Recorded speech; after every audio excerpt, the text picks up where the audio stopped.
When we say time in English, we normally say, for example, in the morning, it's 1 in the morning. We say 1 a.m.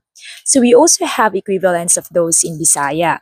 So if it's morning, we say buntag, buntag. If it's afternoon, we say hapon, hapon.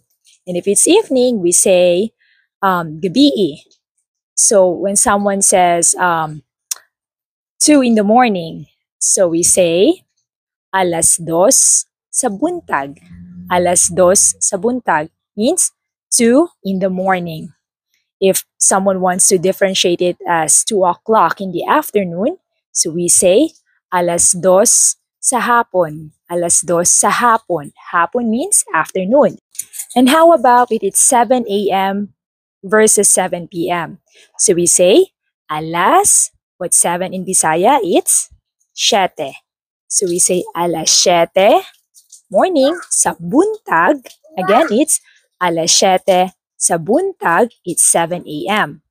And if you want to say 7 p.m., so we say alas siete sa gabi, means in the evening. So 7 a.m. is alas siete sa buntag. 7 p.m. is alas siete sa gabi.